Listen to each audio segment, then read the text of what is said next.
Hello everyone and welcome back to a Gran Turismo time trial where we're in that Ford Focus RS and we are at Road Atlanta, if you can tell in the background.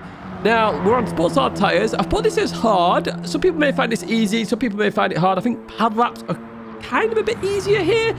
Weight transfer is the biggest issue and a goal estimate of around 1 minute 34 dead. So if you get under that 1 minute 34, you could start to feel confident you are going to get that goal time. Although it's never absolutely certain, I just put an estimate out there. If you do enjoy this video, as always, do give it a like and do subscribe to the channel. And apologies if I sound ill. I have man flu and I am recovering from it, so yeah, I'm all stuffed up, but I still did this for you. So we start the lap in 5th gear, by the way, doing the last corner in 5th gear. I'll show you at the end of the lap, of course. And as we head towards turn 1, you're braking extremely early. So on the right hand side, there's this dark building there. The corner of it is what I was using as a brake marker. Now, there is a little bit of a fence on the pit wall, which is, you can see right there. It's a little bit too late in terms of bumper cam, or a little bit too early on bumper cam, sorry. But on chase cam, it's absolutely fine. But I just thought I'd point that out there. So 4th gear through the corner, try and maintain 90 miles an hour. As you come up here, you've got the marshal box on the right hand side. I want you to look at that and use that as a bit of a lift-off marker. Now, I'm going to accelerate a bit longer here because I'm after getting rank 1 time. However, if you're after the goal time, just lift off when you get to this and prepare yourself for the right-hander. The reason for that is you want to stabilize the weight, and weight transfer is the biggest issue. Literally, a moment later, as you see right here, we've got the billboards on the left-hand side, the WeatherTech billboards, or the orange tyres on the right. They're your brake markers for this right-hander. I also want you to stay in 4th gear for this corner. It may seem counterintuitive, but trust me, it's absolutely fine. Make sure you don't cut the corner. Lift off a little bit mid-corner here. Get the car over towards the left-hand side. Go up to 5th gear if you are struggling with some understeer. However, I stay in 4th because it's a tiny bit quicker. And as we get to this point here, this is a really critical corner to get right. The start of the curve there is your brake marker. Brake early for this. Even if you want to brake earlier than what I'm showing right here, do it. Stabilize the car. Keep the weight central to the car and you'll go through this left-hander absolutely fine. I dropped to 3rd gear there. I release it. Notice how I keep the car stable. I accelerate through. Get onto the tarmac very quickly because you'll invalidate your lap very quickly as we continue on now to the double right-hander here at Road Atlanta. So on the right-hand side there, we've got that piece of tarmac. Normally we brake as it hits the edge of your screen. I want you to brake before it. Again, this is all to stabilize the weight. The later you brake, the more the weight will shift in the car and you'll just slide the car and it slows your lap down. It's all about braking early, keeping the car nice and accelerating through the corner. So that's what I'm trying to do here. Drop to 3rd gear, accelerate through that corner. And what we're looking for now is the kink in the curb. You can just see that there in the central box.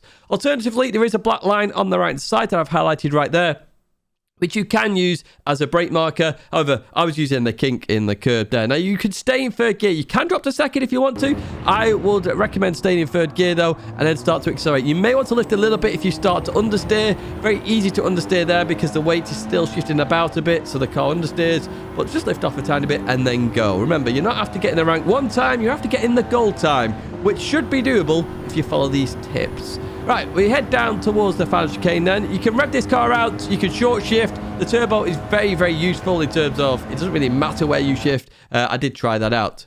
But we're braking extremely early for the last chicane. Look at that, the 300 board is your brake marker. Brake really early for this one and be prepared for some understeer on the exit. So we're going to go down to 3rd gear for this, brake in a straight line.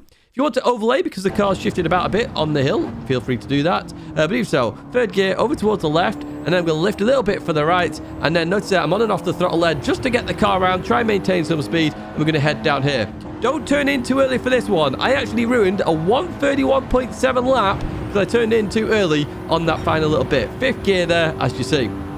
We go to the controller lap now, the pad lap. And as we go into here, remember, it's the building on the right side, the dark one. We've just passed it already. And as we go through here, try and maintain 90 miles an hour. I do that on the pad, and I'm chasing my ghost right there. As we go up here, there is the marsh box. We lift off. The billboard there, we brake. 4th gear, turn in. Look at this, nice and easy on the pad. So we go through here, lifting off a little bit, trying to maintain some speed. Over towards the right-hand side. Do I go to 5th? There we go. You see, on the pad lap, I go to 5th to show you it reduces the understeer. Start the curb there. We hit the brakes. 3rd gear, turn in. Notice again, we're trying to maintain the speed, and we don't use the curb as much here just because we don't want to invalidate our lap, but we're still maintaining a decent pace there. 2 tenths off our rank 1 time. On the right side there, to start the tarmac, just before you get to that, hit the brakes. We should drop to 3rd gear here. Notice that I made the mistake, so I did it there. Kink in the curb. Stay in 3rd gear, clip the curb on the inside, accelerate through the corner. And I didn't do that quite as well, so notice my Ghost leads away there. That's because it was just 1 or 2 miles an hour quicker, my Ghost in front, than this lap. and you can see it does gain an advantage because of that. We continue on down towards the chicane. That sector, by the way, isn't even my fastest sector. The 131.7 I was talking about was an unreal lap, and I was very frustrated with the last corner. 300 board there, we hit the brakes. We dropped to third gear then. We slow the car down, we turn in, and then we go towards the right-hand side, lifting off a little bit. Notice that I understeered a bit too much. We had to lift off a little bit longer. Losing out to the Ghost up ahead. We continue on now down towards the last corner.